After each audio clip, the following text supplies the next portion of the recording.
todos muy bienvenidos a la novena clase de Lengua y Literatura, una clase en donde vamos a trabajar lo que sale acá, figuras literarias en la poesía. ¡Vamos allá! Los objetivos de aprendizaje de esta clase es conocer las figuras literarias y su utilización en los textos líricos, identificar principales figuras literarias, definir el concepto de figuras literarias y reconocer figuras literarias en textos líricos o también canciones. Género lírico. El término género lírico, comúnmente llamada poesía, designa al conjunto de obras en la que prevalece la expresión de la subjetividad del ser humano, de sus sentimientos y emociones al observarse a sí mismo y al mundo que lo rodea. Normalmente sus obras están escritas en verso. Todo esto, chicos, todo esto tiene que ver con la poesía. Acuérdense lo que hemos visto en la clase anterior. En la clase anterior empezamos a hablar del género lírico y les dejé muy claro de que el texto más representativo de este género es la poesía. Entonces, cuando hablamos de poesía, estamos hablando de un texto que se encarga de expresar la subjetividad del ser humano. O sea, se encarga de expresar las emociones y sentimientos, ¿ya? Al observarse también a sí mismo y en el mundo en que lo rodea, ¿ya? Eso tiene que estar muy claro. Género lírico es igual poesía. Ahora, con respecto al lenguaje de los textos líricos, hay que mencionar de que el oficio del poeta es crear con la palabra, ¿ya? El poeta es el que escribe el poema. De acuerdo, que se lo dejé muy claro, de que el poeta escribe el poema y el hablante lírico es el que expresa las emociones y sentimientos dentro de este poema. El poeta quiere alcanzar la belleza con y a través de la palabra, ¿ya?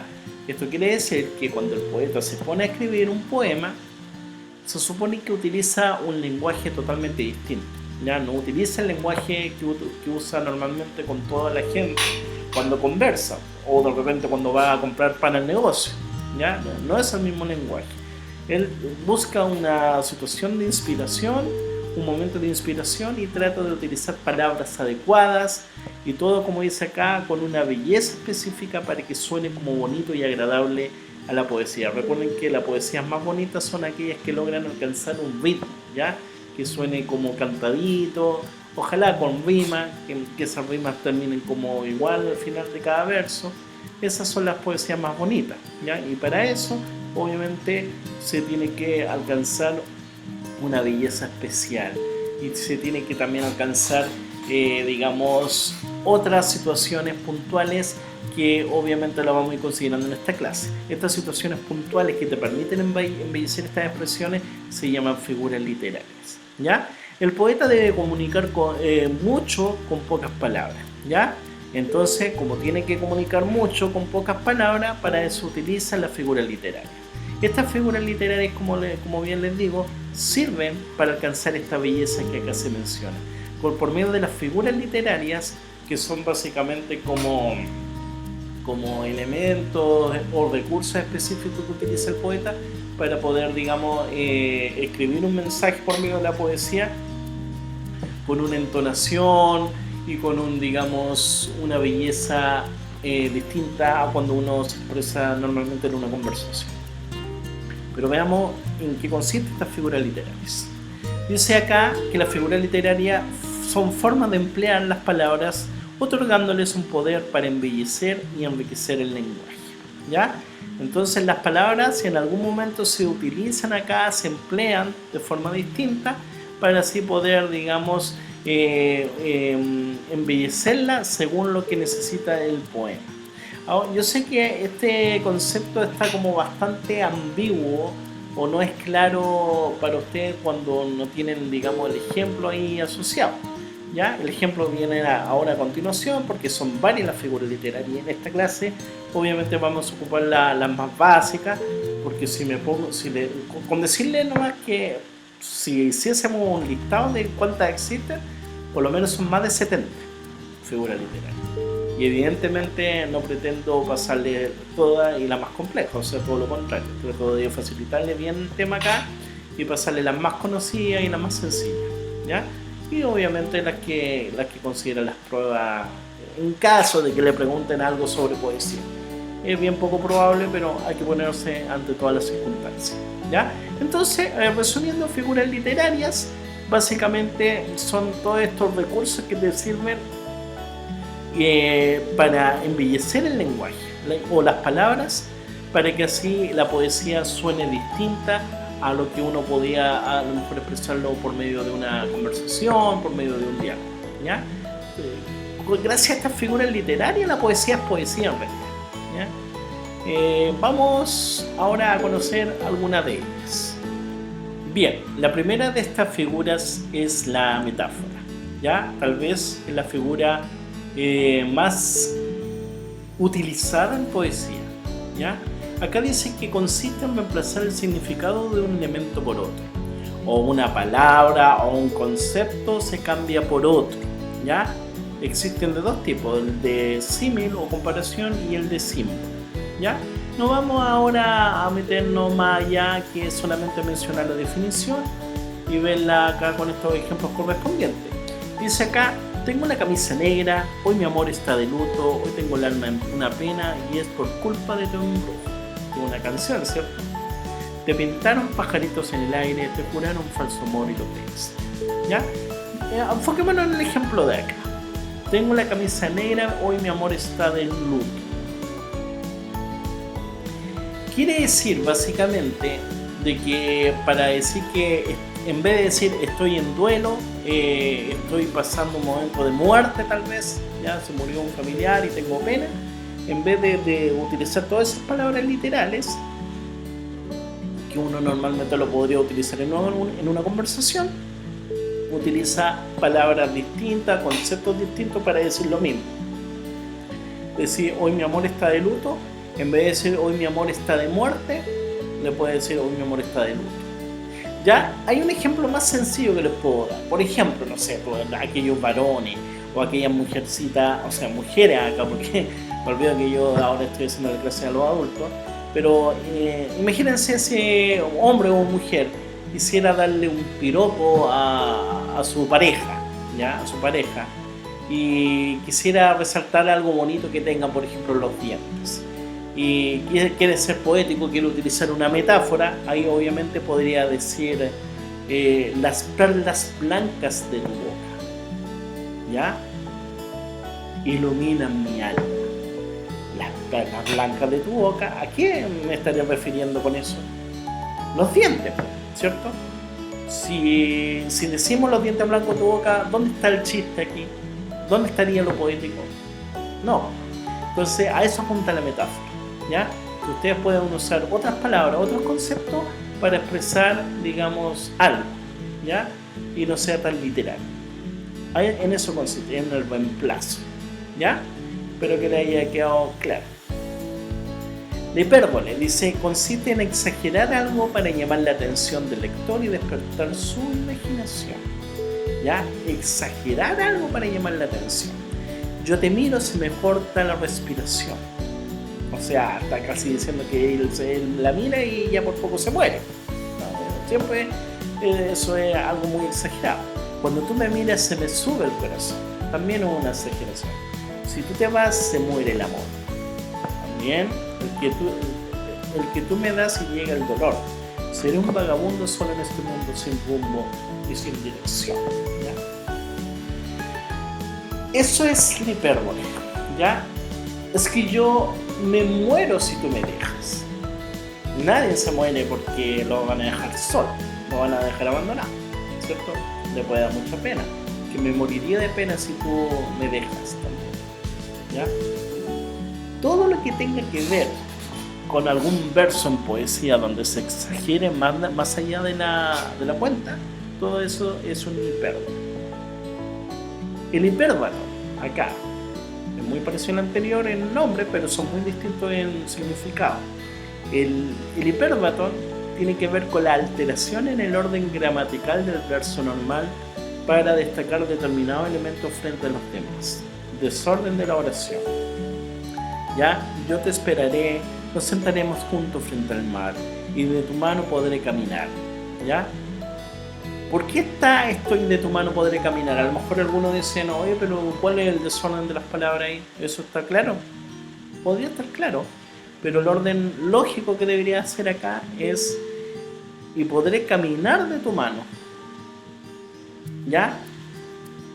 Entonces, cuando ustedes desordenan más o menos el orden correcto de las palabras en un verso, estamos frente a un hipérbalo. Aquí los más cinéfilos, los que les gustan el cine, los que son apasionados por Star Wars, no sé, ¿han notado cómo habla el maestro Yoda? El maestro Yoda habla así súper atravesado, ¿cierto? Enojarte no debes, porque el lado oscuro entrará en ti. ¿Ya? Esos son hipérbatos. Que las frases estén más o menos desordenadas. Acá dice, toma todo lo que quieras, pero vete ya, que mis lágrimas jamás te voy a dar. Acá debería decir, el orden correcto debería decir, que jamás te voy a dar mis lágrimas, ¿cierto? Pero así lo expresó, digamos, el hablante en el verso, y es más que nada para destacar determinados elementos frente a los demás. Eso es. Vamos ahora con la onomatopeya. Otra figura literaria, es otra forma de escribir los versos y consiste en imitar o recrear el sonido de algo a través de un vocablo o palabra que se forma o se asemeja con la acción o cosa nombrada. ¿Ya? Básicamente es escribir el sonido. La onomatopeya no es más que otra cosa que escribir cómo suena algo. ¿Ya? Acá dice boom boom, pon a gozar tu cuerpo con el boom boom boom boom, pon a gozar tu cuerpo. ¿Ya? La lechuza hace shh, hace shh. Todos calladitos como la lechuza hace shh, hace shh. ¿Ya? De repente, no sé, mi corazón suena boom boom cuando tú estás cerca mío. O le hago toc toc a las puertas de tu corazón para que se abran y dejen entrar el amor. ¿Ya? Cuando se escribe entonces definitivamente un sonido dentro de la poesía, la escritura de ese sonido se llama onomatopeya. La nunca y bien ponderada comparación. ¿Ya? La comparación también es típica en la poesía. Dice que consiste en relacionar dos elementos con la finalidad de establecer una semejanza. Generalmente lleva la palabra co. ¿Ya? Normalmente, y para resaltar elementos y para comparar la belleza de uno con otro, etcétera, etcétera, utilizamos comparaciones. ¿Ya? Y en medio de esta comparación que se hace, en medio de estos dos elementos que se comparan, tienen que estar acompañados de este como. Cada vez que aparece el como entre medio de dos elementos al cual se le está haciendo referencia, es porque básicamente estamos en una comparación. Amarte como te amo es complicado. Pensar como te pienso es un pecado. Mirar como te miro está prohibido. Tocarte como quiero es un delito. Este amor que como espuma sube. ¿Ya? Todas estas son básicamente versos, digamos, sacados de canciones. Yo creo que ya más de alguno se ha dado cuenta que estoy sacando ejemplos de muchas canciones. ¿Ya? Y básicamente acá en lo que es la comparación siempre tratan de pensar de que el hablante lírico está tratando de comparar una cosa con otra. Miren acá, ya que hemos revisado la metáfora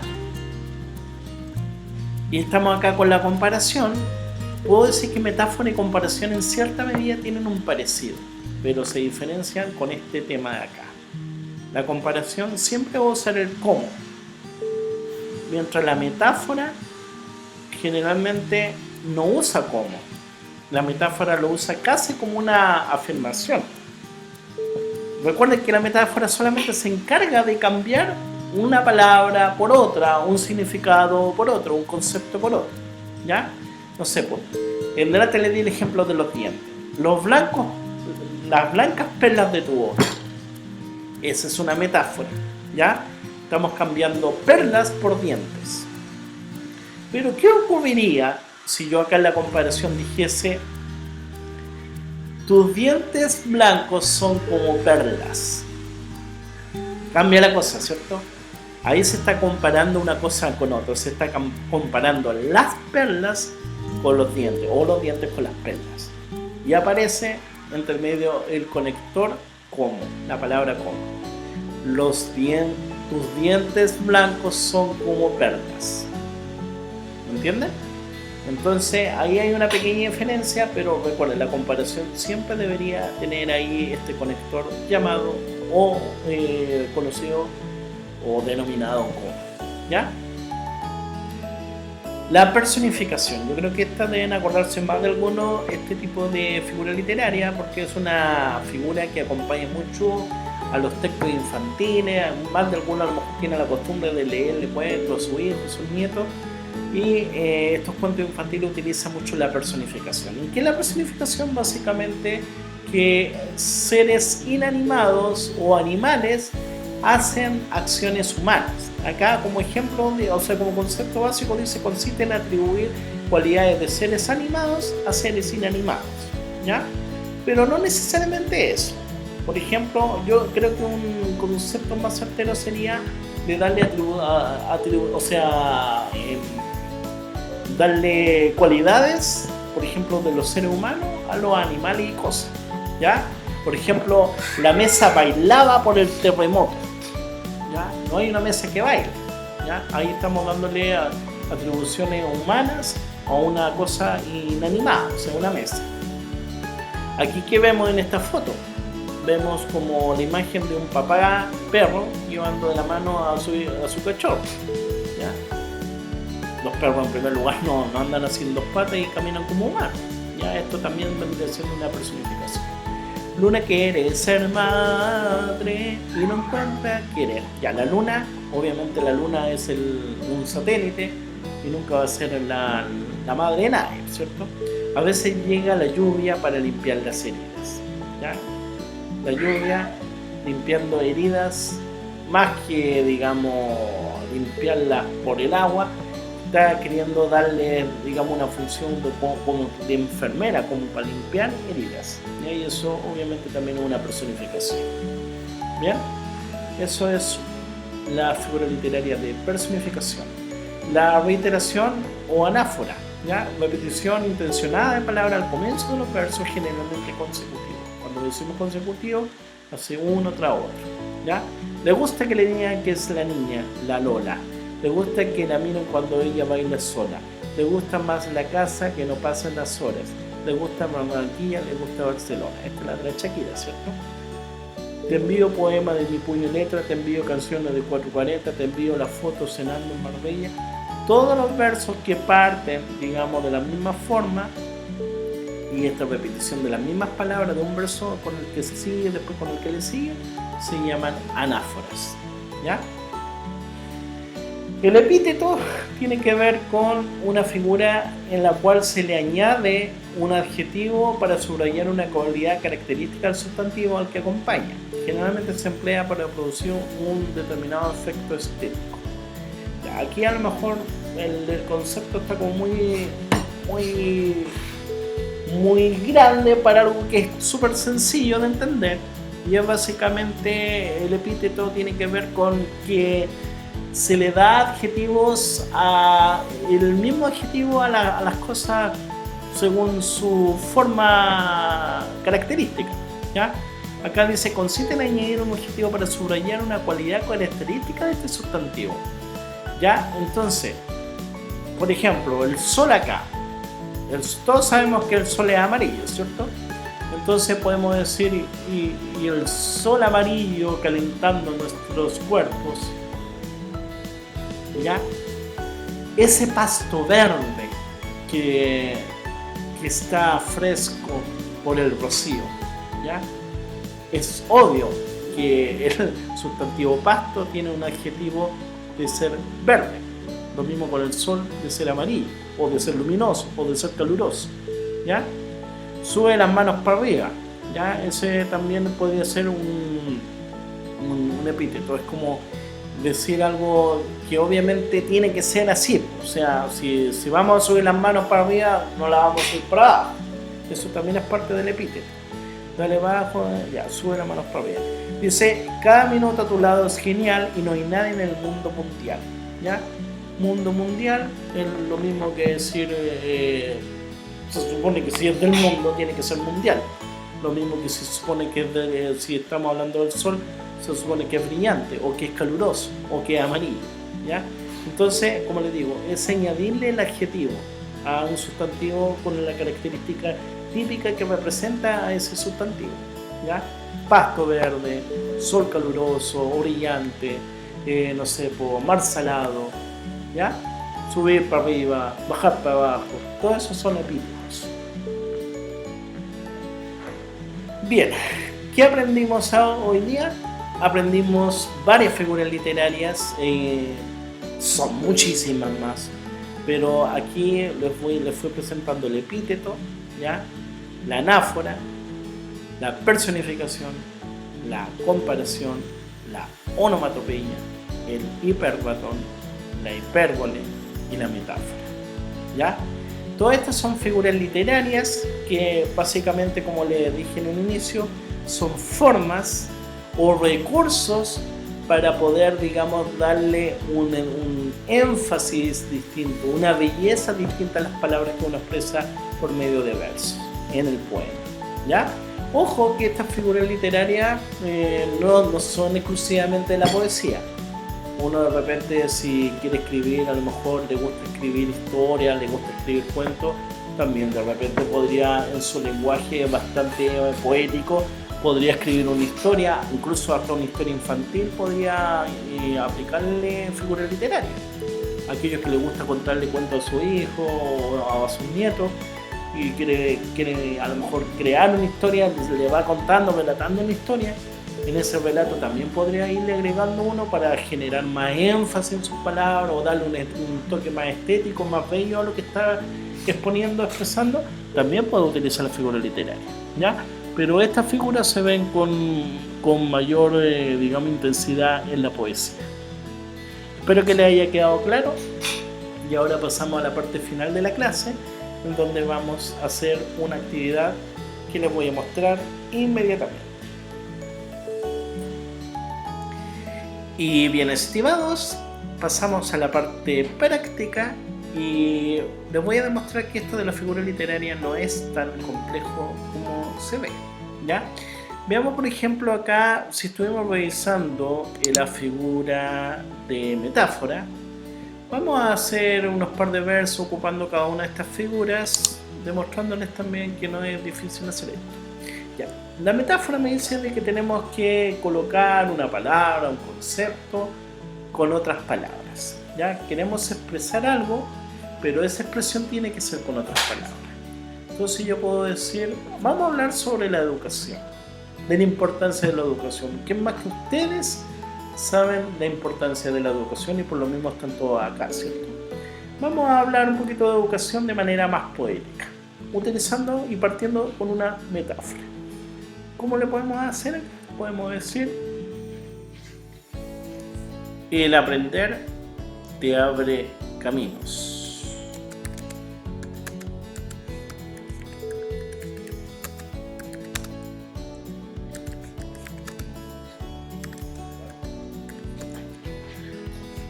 Aquí obviamente la metáfora podría ser aprender, se pudo haber cambiado por educación. Recuerden que estamos hablando de educación. Educación lo cambiamos por aprender. Y de esto de que te abre caminos, podemos decir de que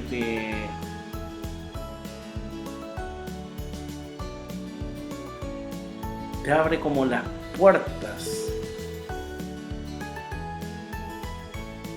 te muestra un nuevo panorama para hacer.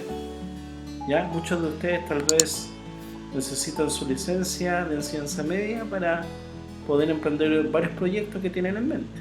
¿Ya? Entonces acá obviamente estamos utilizando este verso en metáforas, ¿ya? Educación por un lado y puertas, ¿ya? Oportunidades. Lo vamos cambiando aquí por la palabra caminos, ¿ya? Eso es metáfora. Después, hipérbole, que según aquí lo que yo le explicaba, es una exageración. Podríamos poner el verso de más abajo.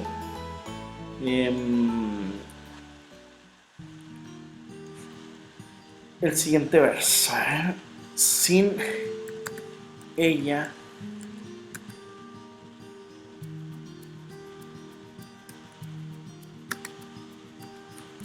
te mueres como persona. ¿Ya? Nadie se va a morir porque no aprende.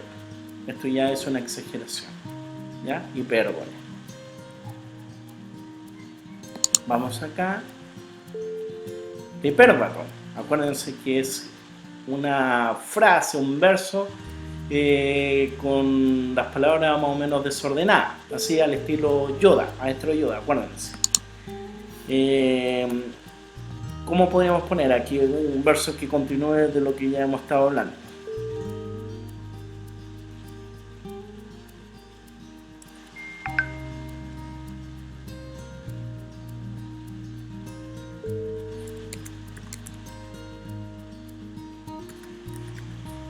No dejar de estudiar,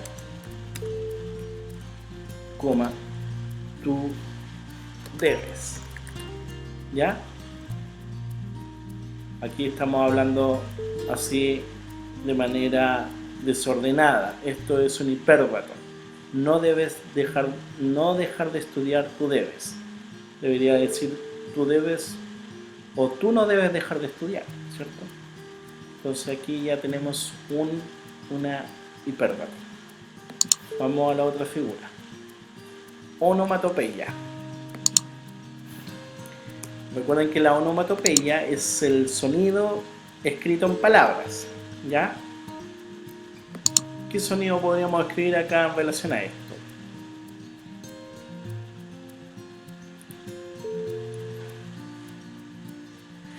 Podríamos poner en veces tu mente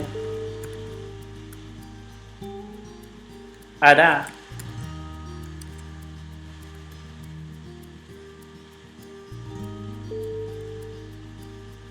clic. Creo que así se escribe clic, ¿cierto? En veces tu mente hará clic, ¿ya? Ese sonido que uno puede hacer en un poco los dedos, clic. ¿Ya? El clic ya es una onomatopeya. Vamos a otro verso. Comparación o símil, ¿ya? La famosa figura literaria de comparación. Podríamos poner acá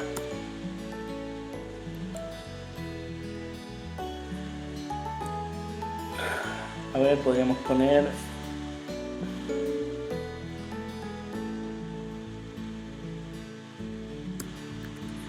pero tu mente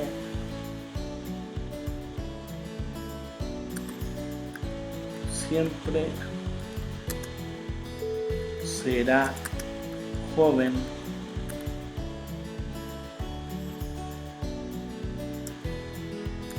como Peter Pan, ¿ya? Ustedes saben aquí Peter Pan quién es, un personaje infantil de que siempre quiso ser niño, ¿ya? Siempre fue joven. Entonces, miren, si ustedes se dan cuenta, aquí ya está agarrándolo usted, está agarrando firmeza este poema con la temática de la educación y utilizando todas las figuras que hemos visto en clase. Dice, el aprender te abre caminos, sin ella te mueres como persona, no dejes de estudiar, tú debes, en veces tu mente hará clic, pero tu mente siempre será joven como Peter Pan. ¿Ven? Y la poesía no necesariamente tiene que tener una rima o que suene así las mismas palabras al final. Esa es una poesía mucho más elegante. Esto con que uno pueda expresar alguna emocionalidad, algún sentimiento, ya es poesía. Y mucho más que cada uno de estos versos tienen su figura literaria. Ya acá hay personificación, o sea, animales o objetos que tienen características humanas o realizan acciones humanas. ¿qué podríamos poner acá? Podríamos poner un punto y va acá a hacer otro verso. Podríamos poner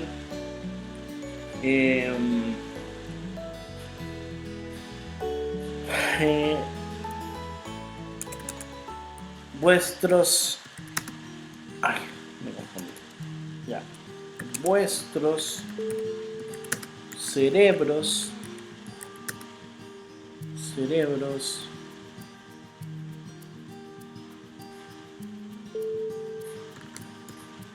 llorarán desesperados. Aquí los cerebros no lloran, ¿ya? Entonces acá podríamos decir de que un cerebro está llorando, es algo inanimado que está haciendo algo humano, ¿ya? Entonces tuvo una personificación. ¿Ven? Anáfora. Aquí tiene que haber repetición en versos continuados, ¿ya? Con que ocupemos dos versos que empiecen igual, estaríamos listos con esa anáfora. Por ejemplo, vuestros cerebros llorarán desesperados.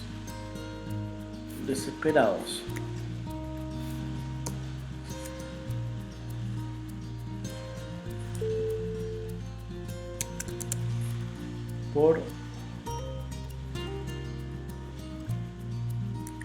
Porque quieren saber más.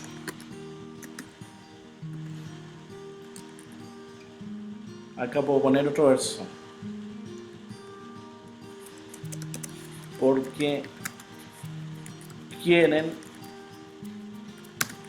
estar vigentes. Porque quieren demostrar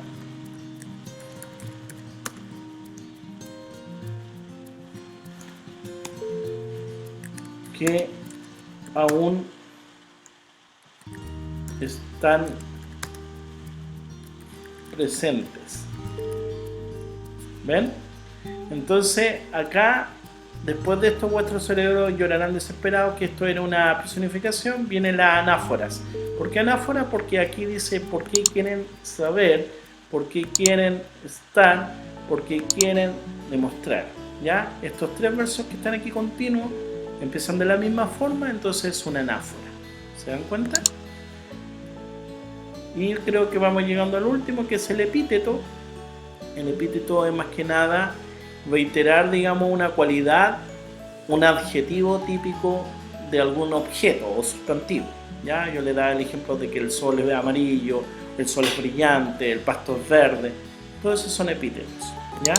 Entonces acá, para cerrar este poema, podríamos decir de que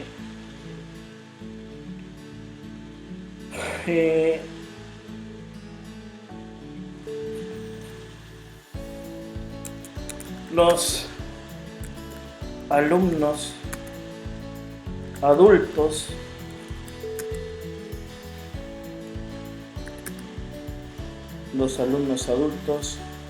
son maduros.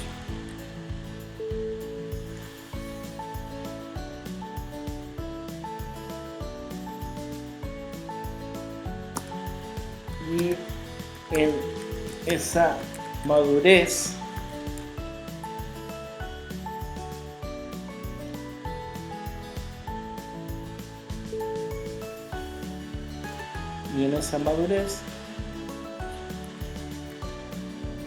podrán demostrar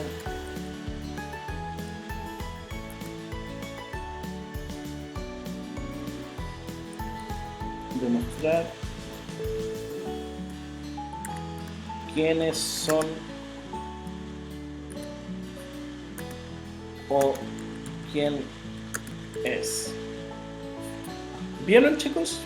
O estimados estudiantes acá, miren, los alumnos adultos son maduros. Ya, por el solo hecho de que son adultos, podríamos decir que son maduros. Ya, es una cualidad típica de la adultez. O sea, aquí también esto es un epíteto. Los alumnos adultos son maduros. Entonces, como les digo, muchachos, estimados, aquí tienen un poema completo y ocupamos todas las figuras literarias, así con la invención de un tema que acá les vamos a poner un título: la educación de adultos. ¿Ya? Ahí está. Ese es el versito, o sea, el poema que les quedó,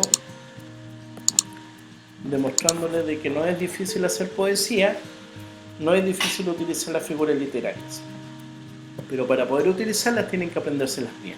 ¿Ya? Eso es, estimados. La última mención que le voy a hacer es una lectura completa. Dice: la educación de adultos. El aprender te abre caminos. Sin ella te mueres como persona. No dejar de estudiar, tú debes. En veces tu mente hará clic, pero tu mente siempre será joven, como Peter Pan. Vuestros cerebros llorarán desesperados, porque quieren saber más, porque quieren estar vigentes, porque quieren demostrar que aún están presentes. Los alumnos adultos son maduros, y en esa madurez podrán demostrar quiénes son o quién es. ¿Vieron? Ese es un poema que salió en este ratito con los 5, 6 o 7 figuras literarias que le acabo de mostrar. Espero que le haya quedado claro esta clase. Con esto terminamos la parte de lírica, porque va a ser algo breve, ya que no es algo muy considerado para la prueba, pero de repente si llegara a salir alguna pregunta, ustedes ya por lo menos van a saber a qué atenerse. Ya en la próxima clase vamos a ver otro contenido. Les voy a dejar también una tareita en la guía de estudio número 2. Yo ahí le voy a indicar en la última sección de este video. Saludos. Y bien, señores y señores, pasamos a la tarea final, en donde ustedes van a tener que ver aquí en esta guía 2 de lengua y literatura, o de literatura, 1000 identidades posibles, página 10. Hay una canción que bien la podemos utilizar como poesía. ¿Ya? Veamos página 9 y 10. Aquí estamos. Página 10. Está la letra de una canción que en esta oportunidad la vamos a usar como poesía. ¿Ya? Se llama El hijo de Hernández. ¿Ya? El grupo es el Cuarteto de Nos. Yo no lo conozco, a lo mejor alguno de ustedes lo conoce. Bien, esta canción ustedes la van a leer. ¿Ya? Pasémoslo de largo. No hagan esta pregunta. Pasan directamente a la canción. Leen la canción y acá les preguntan: ¿cuál es el tema de la canción? ¿Cuál es el propósito de la canción? ¿Qué figura literaria utiliza el Cuarteto de Nos en la canción? O sea, van a tener que leer esto e identificar la figura literaria. Ya, para eso van a tener que revisar la clase que acabamos de mostrar, ¿cierto? Y después dice: ¿para qué creen ustedes que utiliza dicha figura? ¿Ah? ¿Por qué motivo? Acá después dice: ¿qué significado tiene para ustedes la frase soy sangre de mi sangre y soy mi costumbre? ¿Ya? Interpretación, aquí ustedes tienen que interpretar. Y lo último dice: lo que comprendió de la canción después de la lectura corresponde a lo que imaginó cuando solo conocía el título. Aquí ustedes tienen que justificar su respuesta. ¿Bien? Esto me lo pueden hacer llegar vía WhatsApp, me lo pueden hacer llegar al correo, ya, como ustedes quieran, y lo pueden hacer a manito, le sacan la foto y me lo envían. Así de fácil. ¿Por qué? Porque la mayoría de estas preguntas, o en realidad todas las preguntas, son de desarrollo. Entonces necesito ver cuáles son sus respuestas. Esa es la tarea y con eso estamos en esta clase semanal. Nos vemos. Hasta pronto. Chao.